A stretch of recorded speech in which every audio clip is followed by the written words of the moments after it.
YouTube, petey twofinger here, talking about my favorite subject again, Pink Floyd.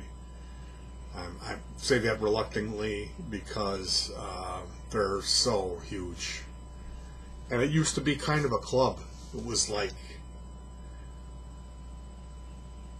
Led Zeppelin was the big deal, you know, and people kind of ignored Pink Floyd. It wasn't a big deal. It isn't like what it is now, and especially how the people act at the concerts. So I'll get into that after I don't want to go too negative. Just trust me when I say I don't like talking about it. And it's just because I held those guys really close to my heart for a long time. When I was a kid, that was my thing, was Pink Floyd. And I kind of outgrew it. I wore it out, and then I've been to a lot of those events, and every time I go, there's some guy there who's talking a little bit too loud in the group next to me, and he's like the resident Floyd expert, and he's explaining to everyone else in the group about, you know, Pink Floyd lore. And usually he's getting, with everything that he says, there'll be some truth to it, but he's wrong about, like, all the details are wrong. You know what I mean? Like, he'll kind of have it right. And, like, knowing the reality of it and then hearing all that misinformation, it's just like, why do all these people have better seats than me? Why are they all cutting in front of me? I guess I need to fight my way and elbow people in the face and be like everyone else to get a good seat. But I'm coming from, like, the message of this music is like, don't try to get over on somebody. You give your brother a hand. Like, that's the message behind Pink Floyd.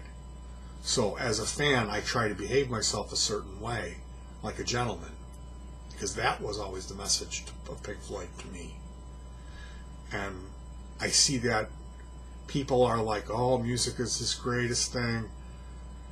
It's not. People are selfish little children, and they think that they're the only one who knows. There's a lot of people who have the same feeling and the same understanding from this, and we should all be able to enjoy this stuff, and it should have an impact on how we act.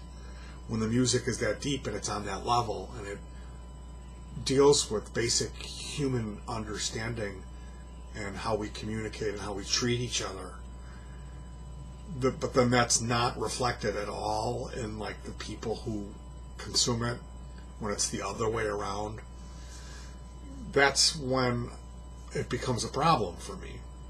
So it's tough for me talking about this stuff. Anyway, I wanted to recommend the drummer for that band. His name is Nick Mason. He was always the smooth it over guy. He always tried to bring everybody back into the fold and get everybody back on focus when things got kind of carried away. He was Roger Waters' friend.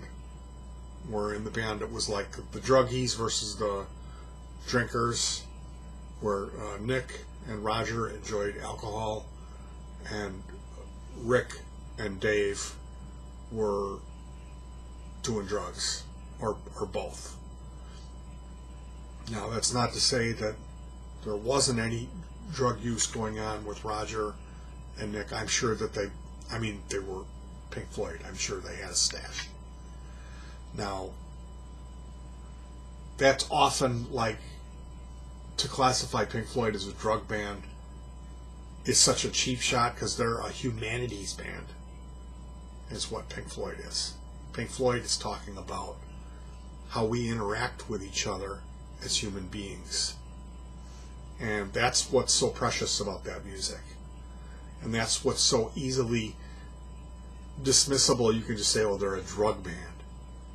Because you hear, like, Breathe, you hear that song, and it sounds like you just smoked some grass. That's what straight people hear. They hear that and they go, that's drug music. You gotta be high. And it's like, yeah, that's what they were going for. They were able to make music that just,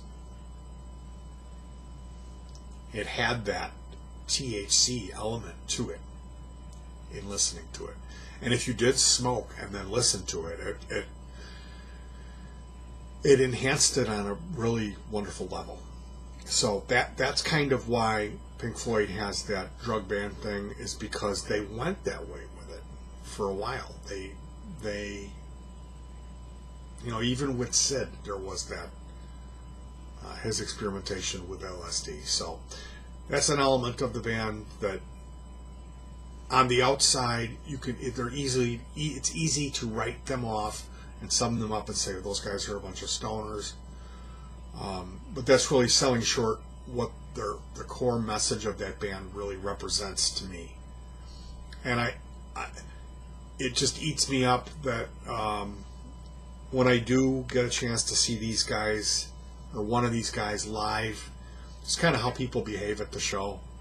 Because it seems to me at a Pink Floyd show you should be like really being a gentleman, being on your best behavior, rather than trying to get over on somebody, that you would be trying to lend a hand, and that we would just be on our best behavior. And most times it's the opposite. So Nick Mason, he has a show called Nick Mason's Saucerfull Secrets, and they're doing Syd Barrett and early Pink Floyd, you know, Point Me at the Sky, like the early stuff. And they're fantastic. They sound just like the old real deal Pink Floyd. The real deal, the Pink Floyd sound, Saucerfull of Secrets. This is the real deal. It's a very cool light show, like a psychedelic experience that they've put together. And the band just sounds fantastic. Sounds really good. So this is a tour for Floyd fanatics. This isn't We Don't Need No Education. Every time that song gets played live, and it's like, I don't know. There's moments whenever I go to those things where I know they're going to play Comfortably Numb last, and and I'm like, they didn't do One of These Days. I would rather hear that, so much more than Comfortably Numb. Anything.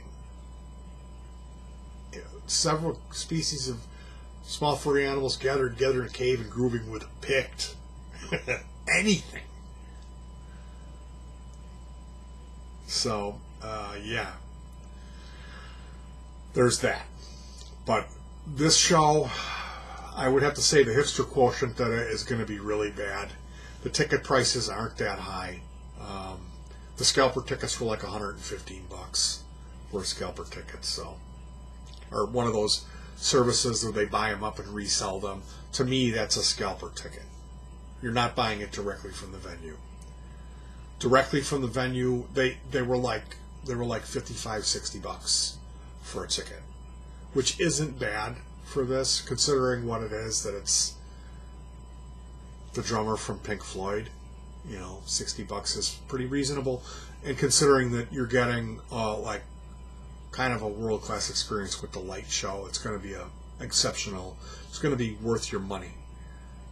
I would highly recommend, if you're a fan, or if you've never been to Roger Waters or David Gilmour or any type of honest, legit Pink Floyd. I know everybody's been to there's so many Floyd cover bands, that Aussie Pink Floyd with the kangaroo, I really don't like that. Really, really. When you start having a mascot, like this kangaroo, what? Anyway, not to get sidetracked, how much I Think Pink, all of those, every town has one, and it's some guy the music of Roger Waters has brought us together, dog, some guy.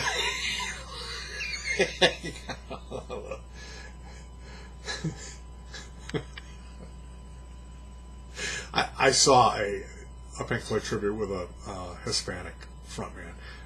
Anyway, A lot of cocaínos at that. So, yeah, they were coked up. So, I would definitely recommend you check out this Nick Mason Saucerfull Secrets. We have tickets on that same day. We're going to see a guy named Adrian Ballou. I've seen him more times than I care to admit. But yeah, we're going again. He's got a new band. So it's a new drummer. He's got the same bass player, Julie Slick, and she's incredible bass player. And then too good. And then new drummer and a guy named Saul Zanana. And Saul is a Murfreesboro, Tennessee guy, kind of a lifer musician who's friends with Ballou. And he's going to be playing guitar and singing backups. And I guess the reports are people are really impressed with this the new show that he's got. Hopefully it'll be more songy. But yeah, that's where I'm going to be on the day when Nick Mason comes to town. So I'm going to miss that. So if you see the show, let me know what you thought, and I'm going to include a link to a full show, so you can check it out from the comfortable privacy of your laptop. You can watch. It's a pretty good recorded show, and you can get an idea of why I was recommending it. So check it out, and let me know if you go to the show. I would love to hear your thoughts on it. I'm guessing I'm really missing out on an incredible one. And to be honest, if I would have had any idea that this would be the case,